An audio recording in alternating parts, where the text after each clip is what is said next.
Welcome to the Dr. Janine Show. I'm Dr. Janine Barry, naturopathic doctor, and this is our new time slot for the show on Tuesdays now. So it's so great to have you here. Today I'm talking about fluoride toxicity, the symptoms, the sources, and tips how to detox fluoride out of your body, and of course doing it naturally.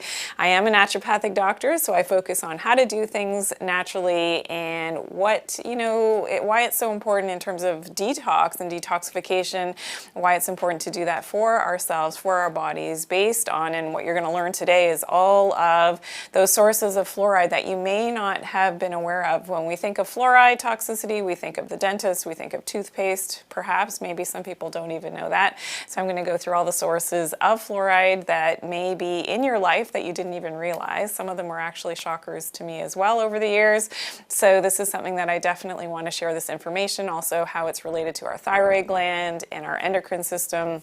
Really important for children as well and for their development, and of course for strong bones and teeth, what we can do in a more natural way. So make sure you're staying tuned right until the latter part of the show, because we always have our trivia section. So I have each week 5 trivia questions that I will ask you. Usually it is based on a previous show's episodes information, and today we are from our great sponsors at VitaTree. This is what you will be and have the opportunity to have sent to you free of charge. So this is the VitaTree turmeric curcumin vegan joint formulation, and this is fantastic. So you don't have to so don't worry. I know you're thinking, oh my gosh, this is like stressful. No, it's all fun, and you don't have to answer the questions correctly.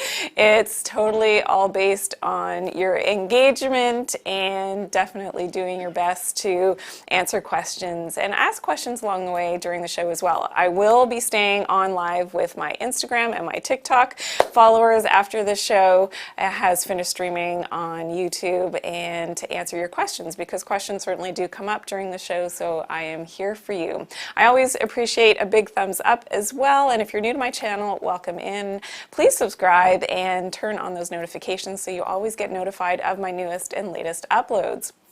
Okay, let's get started. So, fluoride toxicity, what is it and where is it found? So fluoride is something that is a fluorine ion, and F on the periodic table, this is one of the halogens, and it's very reactive, and that's part of the toxicity issue with fluoride, is that it's very reactive, and it has the atomic number of 9. So you can see that it is in that halogen group, and it is a pure gas, and it is the most reactive and electronegative of all of the elements. So because of that reactivity and because of that negative charge, it's always looking to get balanced, and that's why it's problematic for some of the other minerals that, in terms of our own body and our physiology, because it always wants to get stable, that can rob and block the functioning of some of the other elements. One of them, which is really important, which people don't realize, is iodine. So I'll be talking about iodine and how this is related to our thyroid gland, but also in terms of our magnesium status, our calcium status. And, this could be a definite problem for people that have fluoride toxicity and you simply don't know it. So this is something that is naturally occurring. So fluoride does naturally occur in rock. So in our environment, it can get into groundwater when the rocks are, breaking down, also from volcanoes and the emissions from volcanoes. This is naturally occurring to have some fluoride in the environment. And certainly some parts of the earth have more fluoride than others. Also with, the mining of rocks, definitely there's going to be more exposure in terms of the synthetic form. So in terms of the aluminum manufacturing, there's going to be an off-gassing and definitely, the higher fluoride rates there. And of course in drinking water, this is one of the most common exposures for humans to fluoridated drinking water. And this is something, if you look at the history It is controversial. I'm not going to get into it, but just, look at the history as to why water became fluoridated. It had a lot to do with financial gains and what to do with this shooting of some of the toxicity from, the aluminum industry. And it was deemed, okay, let's put this in drinking water, and that's a good place to put it. So it's something that is controversial, but definitely do your own research on this subject. That could be a whole show in itself in terms of why it's there. Also, we can have the fluoride can be in the gases, so in air and in particulate matter in the air, especially if you're close to an aluminum factory or mine, in terms of the rocks as well. And most of the fluoride ions are usually combined with that aluminum, so that combination is definitely present in nature. Now, in terms of levels, because people will always ask, okay, what type of levels are deemed okay and what's naturally occurring? So spring water, if it's not close to any industry in the area, contains about 0.01 to 0.03 parts per million. So just to give you an idea on the numbers, or that is also known as milligrams per liter. Seawater has much more fluoride, so it's naturally occurring, it's closer to 1.3 parts per million. But some parts of the world do have higher amounts, so up to 10 to 20 parts per million in the water. So that is definitely, most countries will say that is definitely an unsafe amount of fluoride to have in the water. So also in terms of soils, there are, combinations of the fluoride with calcium, and sometimes it's complexed with aluminum as well. And definitely in living organisms, this is another place where fluoride is accumulated, and this becomes more important in what types of foods you eat. So I'm going to get to this when we talk about meats, that animals will accumulate fluoride in their skeletons and plants in their leaves. So if there is fluoride toxicity, and this is a kind of a shocker when I get to some of the tips as to what we should be eating, it's something that, is that you wouldn't necessarily know that there was fluoride in certain types of foods, and I'll get to that in just a second. And also, it always depends on how close you are to those emissions of the fluoride in terms of how much toxicity you will be, accustomed to having in your exposure in terms of, whether it's going to affect you or not. And I just want to say really quickly is that everybody's level of effect of fluoride will be different. The same dosage for two people, depending on their toxicity, their detox routes, it will affect them definitely differently. So what's really interesting that a lot of people don't realize is that fluoride is something that is very important for the electrical signaling in our cells. And this is really important, and this is why it's very toxic for our central nervous system, and it works along with DHA, which we know is in the outer myelin sheath of our nerves, which we saw there in that animation, that we can see that the nerves definitely need to have that proper electrical signaling. And when we have fluoride in the body,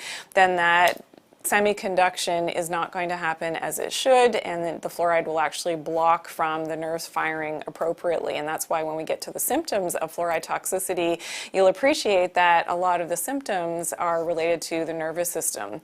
Also, fluoride unfortunately replaces iodine. So this is something that, yes, because they are in that same chemical family on the periodic table, that they can replace each other very easily. And this is a detriment to certainly our entire endocrine system. That's why fluoride is known as an endocrine disruptor, and can run us problems into, with our kidney function and with craving salt. So people that typically have a lot of fluoride in their system, you may crave salt.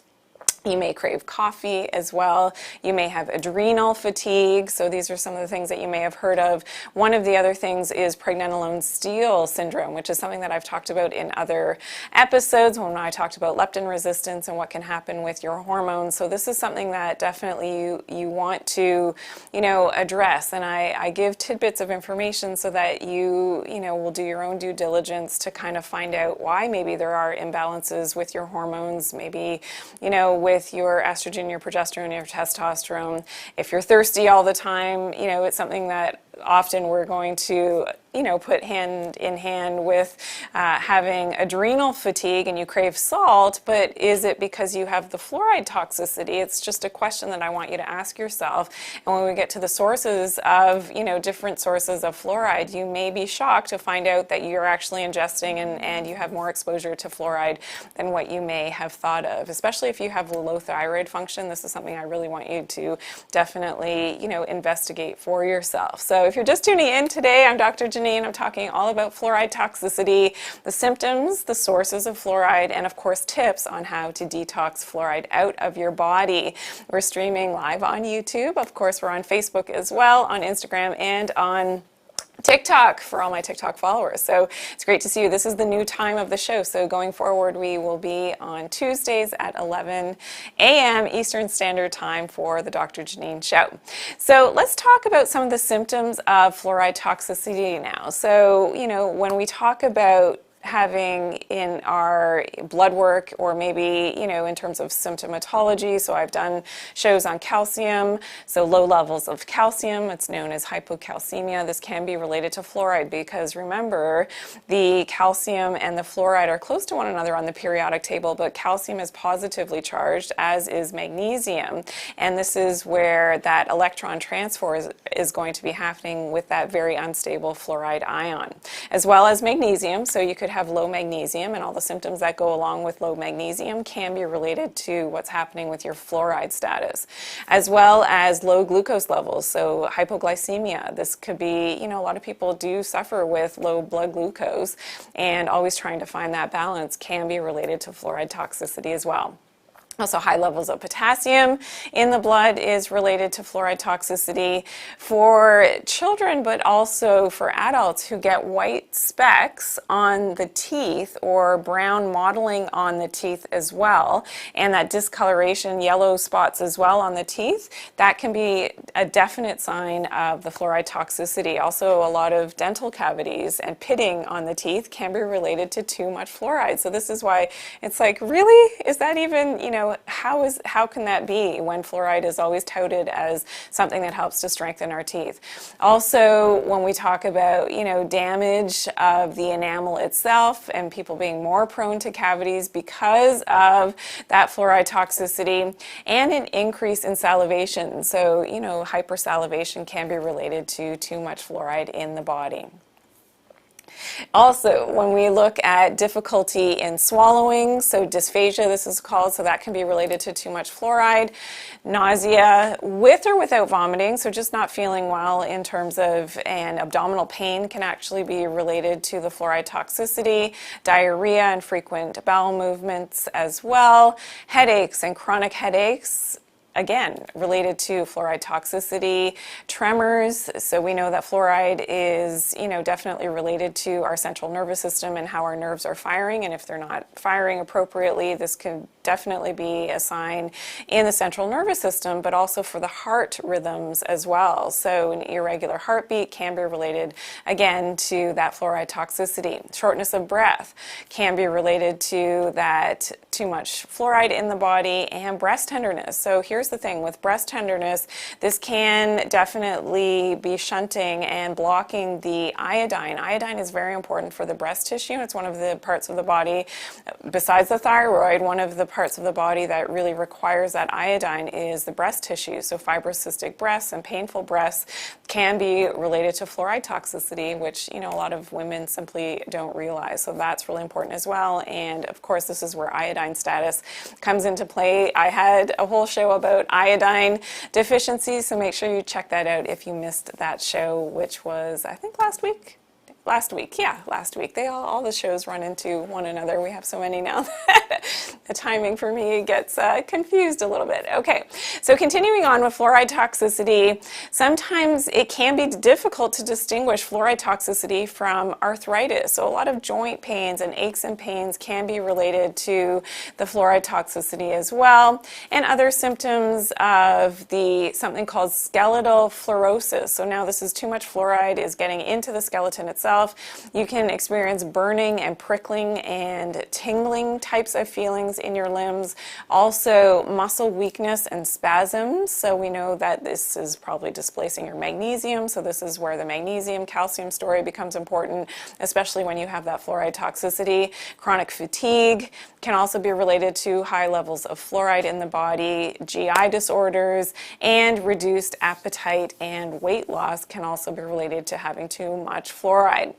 Some of the secondary clinical stages of the skeletal fluorosis can be related to stiff joints, constant pain in your bones, brittle bones. So yes, this can, and in this study showed that in postmenopausal women were definitely at higher risk for having hip fractures due to fluoridated water consumption. And this was done in Sweden. So something definitely, that relationship with that bone mineral density and having that fluoride exposure is definitely there. So that's why this is so important. I mean, being a woman myself, and we always think about how keeping our bones strong as we're aging. Well, if fluoride is working against us and we're trying to supplement with our calcium, our magnesium, our vitamin D, getting enough sunlight to ensure that we have those strong bones. But if we've got this fluoride in our life all the time, it's something that we definitely have to think about. And that's why I'm doing this show. It's actually one of our viewers had asked for, the show on fluoride. And here we are. That's what I do, is I listen to everyone in my followers and,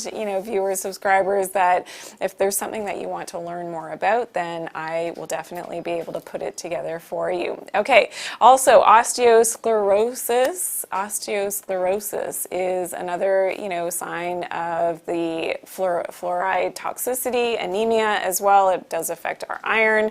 And again, iron is 2+. So when we think of the biochemistry, again, anything with a 2+ or a plus in terms of chemistry, I know it goes way back for me in high school chemistry, and it becomes important when we talk about physiology and the biochemistry of what happens in our body. Then it just kind of makes sense when we know that fluoride is negatively charged and it is so toxic. Also, there could be calcification in the tendons. So people who get a lot of bone spurs, and this could be in the feet and causing a lot of pain, that could be, another indication. It could be in the tibia, it could be in the ulna as well. So in the different bones, for people that are prone to bone spurs, this can be related to fluoride toxicity as well. Now, here's another thing that's interesting. So fluoride toxicity and the pineal gland. This is something that's interesting for people that know about mind-body medicine, about fluoride. This is probably one of the first things that if you put this in a search bar, this is one of the first things, and there's a lot of videos on the fact that the fluoride can calcify our pineal gland. And our pineal gland, we know, sits, and why is it so vulnerable? Is because it sits outside of the blood-brain barrier. So we don't have that blood-brain barrier to protect the pineal gland in terms of toxicity from certain things in our bodies, in our bloodstream. So, and fluoride is one of them. So we know that the pineal is really important for sleep, for our melatonin secretion. But also the pineal gland will hold the highest amount of calcium concentration of any normal tissue in the body. So that's important to note, because we know that calcium and fluoride are often competing with one another, and calcium is donating, right? Because it's a plus charge. So as when I explained what is fluoride, because of that negative charge, is going to have that high reactivity, and it always loves to react with those positively charged ions in the body. So this is why it's so important. Again, with that fluoride toxicity, we don't want a calcified pineal gland. That is abnormal. There are natural crystals in our pineal gland. This is the third eye, so the window to the soul, if you want to know where it is in this region, sort of at closer to the roof of the mouth internally, but the pineal gland is sort of the chakra system, and it is the 6 chakras, so this is all the window to the soul, and has a lot to do with our ability to see things beyond, just the physical. So our intuition, and the seat of our intuition, is here. So we don't want that to be calcified, and that's another reason, I always like to talk about the mind-body connection and the energetic aspects of our health as well. So we don't want to have a closed third eye. That can make us closed-minded as well. We want to be open and seeing things for what they really are in this world. So that's important as well, that fluoride could block that down, and that is not so good for our health, especially for children as well. Children are very intuitive, and we don't want that to get shut down. Okay, so it's interesting when we talk about fluoride toxicity, and here's something that you probably haven't heard about fluoride toxicity, and there is an FDA warning. So, and that warning says very specifically in brackets, keep out of reach of children under 6 years of age if accidentally swallowed, more than used for brushing. So, I'm talking about toothpaste here. Seek professional help or contact a poison control center immediately. So here's the thing. I mean, kids, if they are using a fluoridated toothpaste, they are very much at risk for fluoride toxicity. So this is something that you can easily swap out in your home. And most of the children's toothpastes, at least in Canada, that I've observed over the years, for a certain age group in terms of the recommendations, they will not contain fluoride for the younger children. So you just really have to check those labels on the toothpaste bottles, which is really important. And why does the FDA have the warning? Well, small doses of fluoride can induce symptoms of acute toxicity. And so some of the early signs of acute poisoning of fluoride, so let's say the kid, the child gets into the toothpaste and starts eating it. Some of, the bubblegum flavors and all these things are quite yummy, and if they do contain fluoride, it can be very dangerous. So whether that's, GI pain, so pain in the abdominal area, nausea, vomiting, and headaches as well. And just the minimum dose to produce those symptoms is estimated to be only at 0.1 to 0.3 milligrams per kilogram. So that's not a lot.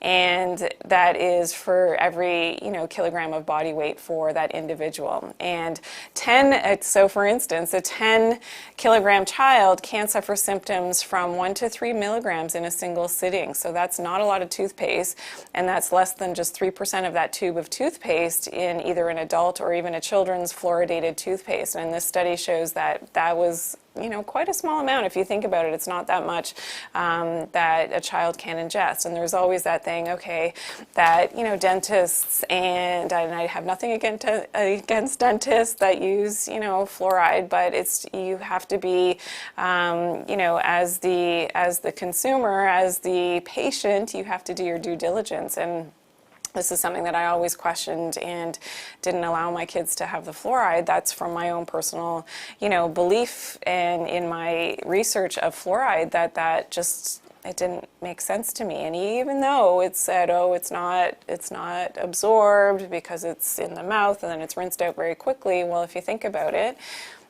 there's something called sublingual ingestion and absorption, and that's why some doctors, if you have a heart condition, they're going to give you the nitroglycerin under the tongue. So think about it, when toothpaste is in your mouth, you do have sublingual absorption. So no matter how much fluoride is in there, and some people are more sensitive than others, especially if you have a thyroid condition. So this is something that I really want to make sure that I'm drilling this home, that you just have to make those better choices for yourself, in my opinion, to, whether to use the fluoride or not, especially in your mouth and especially when you go to the dentist. But we'll touch on that again when we get to the symptoms. Now, in terms of other studies, and things that you haven't heard probably about fluoride toxicity, so a Canadian study actually showed that women's urine that had just 1 milligram per liter of fluoride resulted in a 4.5 point drop in their male babies. So this is something that was done in terms of pregnancy and women. So women are definitely at risk, especially during pregnancy, and that, of course, correlation with IQ was definitely found. Another study found that the lowered IQ with fluoride toxicity in 69 studies. So in terms of a total of 77 studies were investigating the relationship between fluoride and human intelligence. Of these investigations, 69 studies have found that elevated fluoride exposure is associated with reduced IQ in humans. That's a huge number, and that's something that I think more people need to know about that. So that's why I do these shows, to let people know. So please be sure to share this video, however you can, with someone that you think needs to know, which I think is everyone needs to know this information about fluoride toxicity. Also, when we talk about, what you haven't heard about fluoride toxicity is that it is an endocrine disruptor. So we know that because of its effects and its chemical similarity to iodine, this definitely has effects on the endocrine system, namely in the thyroid gland, and people who do have low thyroid, and a lot of the symptoms of low thyroid can be, related back to that fluoride toxicity as well. So a few shout outs. Hello on YouTube. Nice to see you, treasure of mine. Thank you for tuning in. I hope you're enjoying today's content, and thank you for tuning in. Okay, so let's continue. So right now, it's interesting to note that 97% of Western Europe does not have fluoridated drinking water, so it is not in their water. Whereas here in North America and Canada, in the US, there still is a lot of fluoridation that's happening in our drinking water. Especially where I live, I actually looked it up in my local municipality's website, and I was not happy with the amounts of fluoride in the water in my region. So that again is sometimes you've got to do some digging, but you will find the information. It should be publicly posted for the region where you live. You just look up water and water quality fluoride, and you'll find the information. And if not, then you can go and ask your local municipality about those levels, so that you really do know for yourself in terms of drinking water and what is, something that is in your home. And if you drink your, local water, then that could be a factor as well. So studies have also shown that the rates of cavities have declined by similar amounts in countries with and without fluoridation. So I actually looked at some of the data, and it's really interesting because the chart showed that, in terms, and they compared countries that have fluoridation versus countries that don't have fluoridation, and those rates of cavities have been on a downslope over time. So the fact that, and this has been investigated, is fluoridation really helping with decreasing cavities? I'll ask you that question. I'm not so sure. Maybe you'll have a better answer for yourself by the end of today's show. Also, we know that fluoride toxicity is, something that we definitely want to educate parents. If you are pregnant, if you do have young children, the more education, the more you do, and let this show be, sort of the starting point and the springboard for you to learn more about fluoride toxicity. There's a ton of information out there, definitely on the web, that you can definitely, learn more for yourself, especially for the region where you live. Also, this is really important for moms, never to mix infant formula. So if you do have to give your baby infant formula, do not use regular fluoridated tap water. That's something that is, because you will potentially overexpose your baby to 100 times the proposed safe level of fluoride exposure, and especially soy formula tends to be worse with fluoride toxicity. Also, for children who suffer ADD and ADHD, that drinking the fluoridated water may worsen these conditions, and definitely for anybody who has an underfunctioning thyroid, it's really important to make sure that you are eliminating the fluoride from your, how you are getting that in, whether that's ingestion, whether that's in your water, in your toothpaste, and some of the other sources that I'll get to in just a moment. So if you're just tuning in, welcome. I'm Dr. Janine. I'm talking about fluoride toxicity, the symptoms, the sources, and I will get to the tips on how to remove the fluoride and that toxicity from your body. We are live here on YouTube. We are on TikTok, on Facebook. Make sure you're staying on. So on Instagram and TikTok, I'll be staying on after the show to answer your questions, which I hope that you've got some after today's show. So in terms of fluoride toxicity and some of the sources of fluoride, well, one of them definitely, which we talked about, is drinking water. So investigating in your area if it is fluoridated or if it's naturally occurring fluoride from wherever you live, that could be an aspect as well. Also toothpaste and mouthwash. So there's something called sodium monofluorophosphate, which is commonly found in mouthwash. In terms of toothpaste, it'll say right on there fluoride or fluoride free. And what I was happy to note is that a lot more companies now are actually making fluoride-free options of their toothpastes, and even the big brands. So this is definitely something to look out for. Also, if you're going to the dentist and your kids have been suggested, and they have to come and ask mom or dad to go forward with the fluoride treatment, make sure again, you're going to make that decision for your children and do your own due diligence. Non-organic food, so some pesticides do have fluoride, and this is something, especially grapes and so wine and grape juice will have, because the pesticide, which is called cryolite, is used which contains fluoride as that pesticide. So that's something that, again, you have to sort of think about when you think about your exposure. Now, processed meat. So if a meat has been mechanically deboned, so this is the chicken fingers, this is the hot dogs, because it was mechanically crushed down, and often there will still be bone within the final product, which is imperceivable, because bone concentrates fluoride. So if that animal had fluoride toxicity, which often they may, then that is actually being ingested in the mechanically deboned meat. So again, something else to be definitely cognizant of in terms of fluoride toxicity. And as I had mentioned before, the baby formulas, so especially soy formulas, are more prone to have a higher fluoride level. Processed breakfast cereals can also have fluoride, unfortunately, as well as foods and drinks that have been processed with fluoridated water. So this could even be organic, foods, processed foods, and drinks as well. A lot of pharmaceutical drugs, so prescription drugs, can contain fluoride as part of the ingredients. So one of them is the SSRI antidepressants, the most common antidepressants out there that are prescribed often have fluoride. There's something called fluoroquinolone antibiotics. So Cipro is one of them that is used for bacterial infections, but it does have toxic side effects, which are very similar to fluoride toxicity.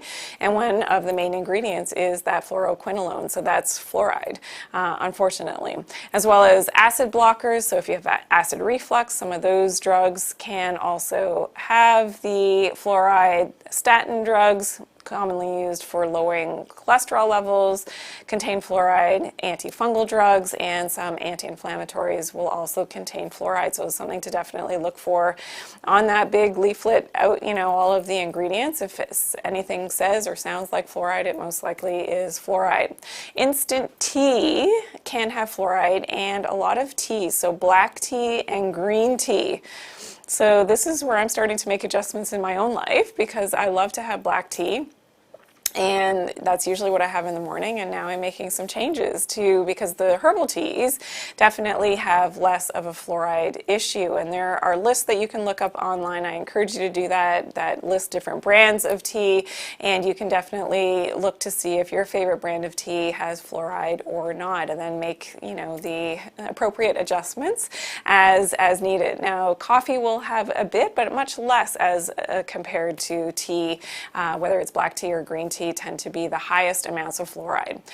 Soda, so soda pops, and fruit juices, also a common source of that fluoride toxicity. If you cook in a nonstick Teflon pan, they have something called PFCs, perfluorinated, so again, fluoride, compounds. So there's definitely to cook in other, whether it's stainless steel or copper cookware, may be a safer way to go in terms of limiting your fluoride exposure. Dietary supplements can also contain sodium fluoride, so another thing to look for, and that's why I'm so big on making sure that when you are taking vitamins and supplements that they're whole food supplements. So this is something else to look for on the labels, on the non-medicinal ingredients. In the industry of glass etching, also, whenever you're cleaning chrome products, these can also contain the toxic ammonium bifluoride, which is, again, containing fluoride, and insecticides and pesticides contain sodium fluoride. So this is something, again, when we're going towards a healthier lifestyle, eating healthier fruits and vegetables, maybe organic, maybe a better way to go. I want to say hello, Arletta from St. Catharines. Nice to see you. Thank you for tuning in today. Okay, so let's talk talk now about the tips. So this is the 9 tips on how to detoxify fluoride from your life and from your body. So tip number 1, of course, is to eat a healthy diet. So you definitely want to have plenty of fresh fruits and vegetables, organic whenever possible. If you're not going to eat organic, make sure that you follow the other tips, because you definitely want to do some of the other tips to help to eliminate some of that fluoride toxicity. The issue with grapes and raisins is that when they are not organic, they can be using definitely the toxic fluoride containing pesticide, and it tends to be used more often in the grape industry and in farming. So definitely limiting your exposure to that. Curcumin is tip number 2 on how to detox fluoride. Curcumin is known in the studies to help to trap that fluoride so it can be very restorative. We know that curcumin also helps with healthy liver, gallbladder function, and is a potent antioxidant. So that's why I like the standardized curcumin, which is so important, and that's something that you can definitely integrate into your life. Tip number 3 on how to detox fluoride is to stop your exposure. So whether it is your toothpaste, look for the fluoride-free options of toothpaste, and your mouthwashes as well. You want to look for the fluoride-free options. If you are going to the dentist, like I had mentioned previous, or for your children, if they're offering a fluoride treatment, then just do your due diligence in terms of that exposure. Some of those sealants as well can contain fluoride, so if you definitely want to ask what type of sealant is being used or proposed for your children to seal their molars, because it may contain fluoride as well. Tip number 4 is to make sure that you have enough iodine in your diet. So in this study, and this is a lengthy one, but because fluoride levels is definitely related to what's going on in terms of one halogen can displace another, which is what I was talking about in the beginning of this show, especially with the higher atomic weight, but it can't displace the lower atomic weights, and this is how the fluoride, iodine, and thyroid antagonism can lead to an interference with the iodine uptake. So this is something that, in terms of if you want to do a lot more research in terms of how this is related to the TSH output and how your pituitary gland is also inhibited by fluoride, this is definitely something that is indicated in the literature. So you can definitely make sure that you're doing your due diligence, especially if you have low thyroid. This is something that you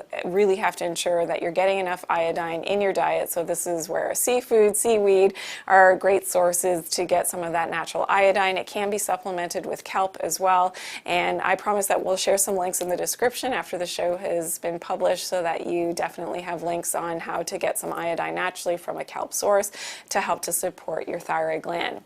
Okay, tip number 5 is to ensure that your calcium, your magnesium, and your vitamin D status are all on point. So definitely getting those from seafood is great, but also we know that the sun being our best way to get our natural vitamin D exposure from the UVA and the UVB rays that happen closer to midday, and having safe natural sun exposure is very important to be able to have that whole complex of calcium, magnesium, vitamin D working together to make sure it's protecting you from that fluoride toxicity.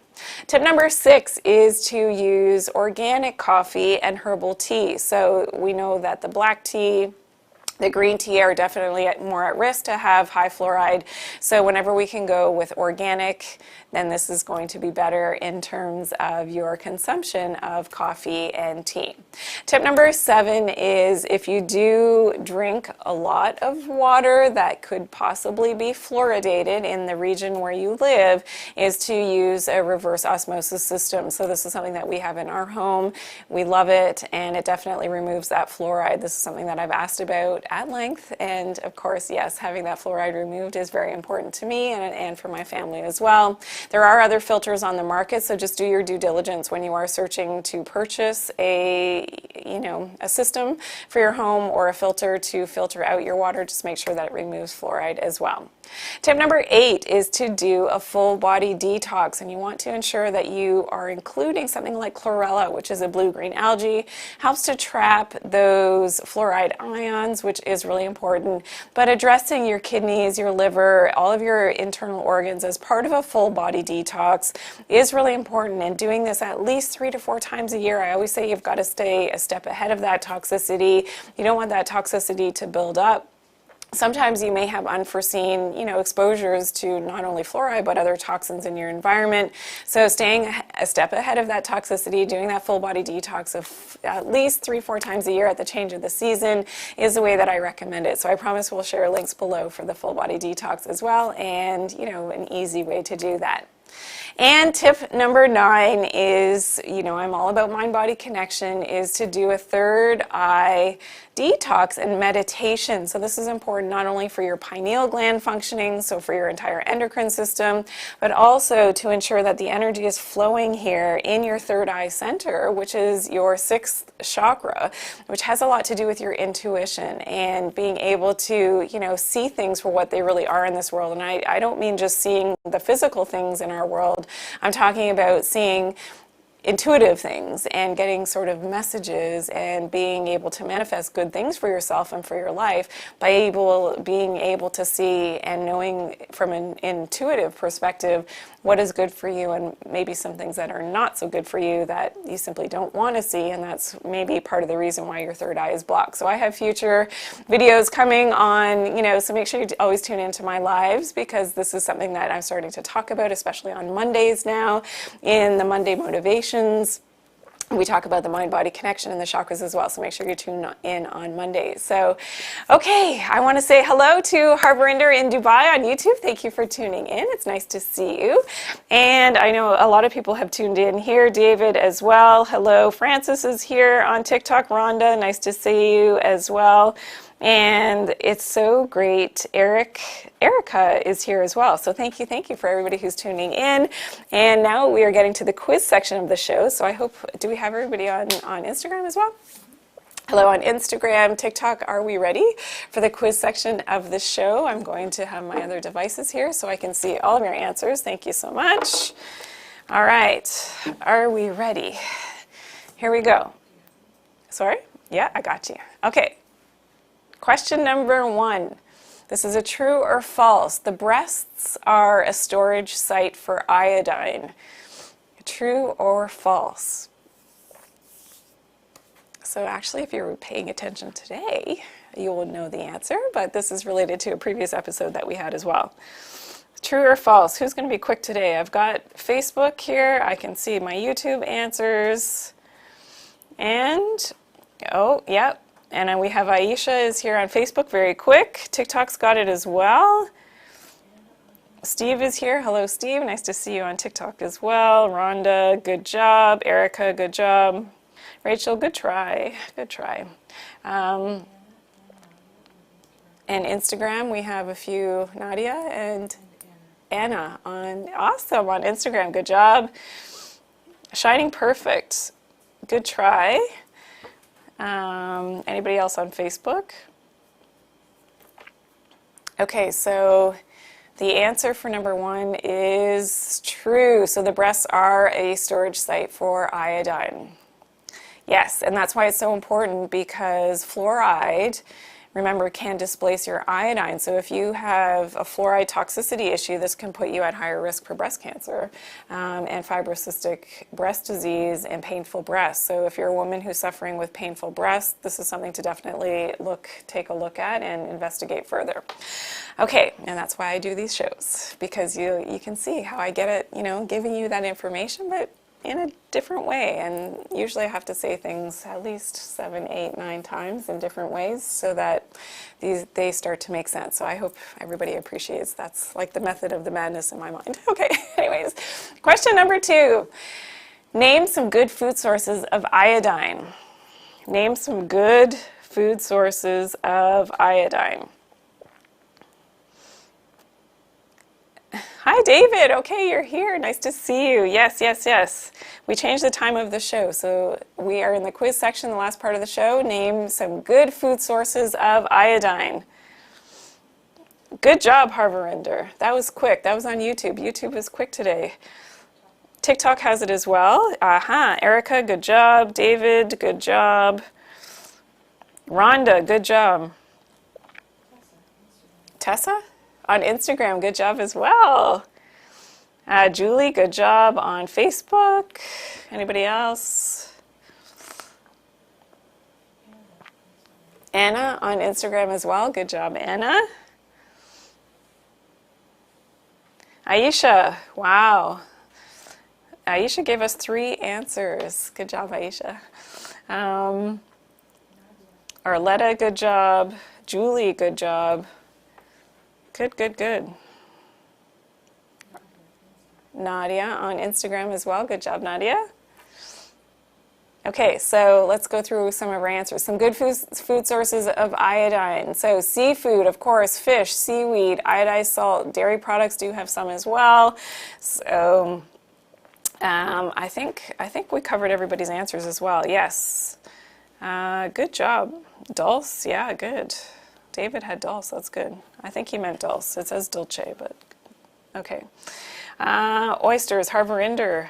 Good job. Yes, oysters is a really good source as well. Okay, question number 3. What type of diet creates a higher risk of iodine deficiency? What type of diet can create a higher risk of iodine deficiency?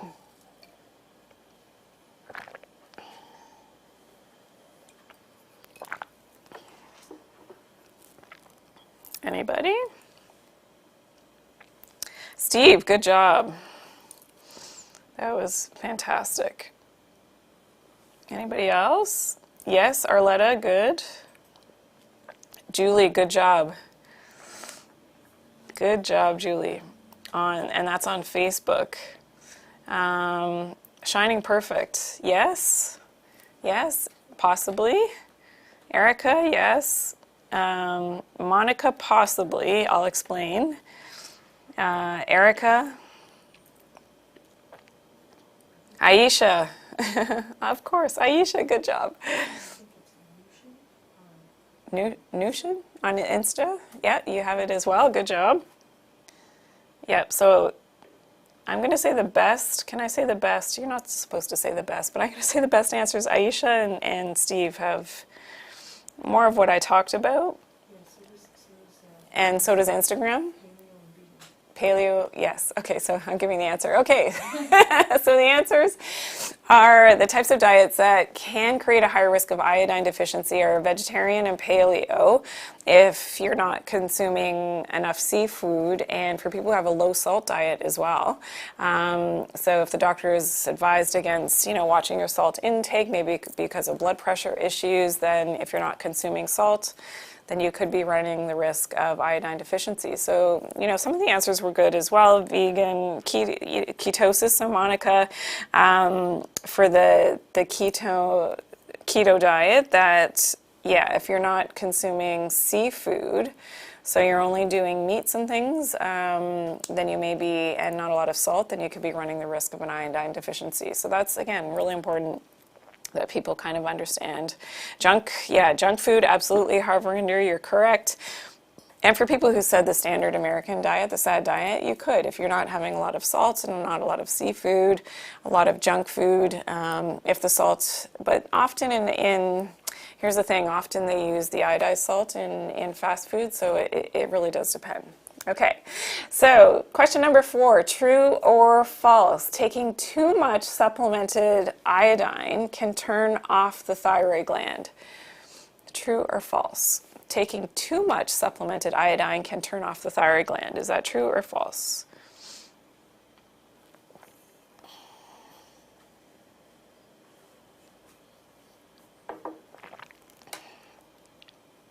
Monica, good. David, good. Thank you. I just got likes. Thank you. Tessa on Instagram has it. Good job. Anybody else? Arletta, good job. Aisha, good job. Anybody else on YouTube? True or false? Hey, and I just got a mic. Thank you. That was from David. Thank you. Not sure what a mic is, but thank you. I appreciate it. So true or false, taking too much supplemented iodine can turn off the thyroid gland? The answer is, anybody? Rachel, good job. Steve, good job. Harmarinder, good job. Okay, I was waiting for that. Arletta, good job. Yes, it is true. So this is where iodine, you got to be careful. So if you watch my iodine show, which was from last week, yeah, just educate yourself, but finding the right dosage and getting it from a whole food source. Sometimes supplemented iodine is in a more synthetically derived form of iodine. You can overdo it, so you have to be a little bit careful. Whenever you have questions, you can always send emails into my team, and they can help you in terms of answering, those types of questions. But we'll talk about that when we're finished on YouTube and we're live on Instagram and TikTok after the show. So make sure you stay on. If you're on TikTok and Instagram, stay on after the show. A golden mic. Okay, thank you, David. The golden mic. The golden mic. That sounds very official and very like a great reward. Thank you. Thank you. Okay. Question number 5, our final quiz question. So remember what you're playing for. Remember, just put in your answer, even if you're wrong. It doesn't matter. This is what we're playing for, is from our sponsors, a bottle of the turmeric curcumin. So yeah, this is fantastic. Something I talked about in today's show when we talk about fluoride toxicity. Okay, question number 5. Again, true or false? Is iodine status important for EMF exposure? So I think I didn't ask that question in the proper way. Iodine status is important for EMF exposure. True or false?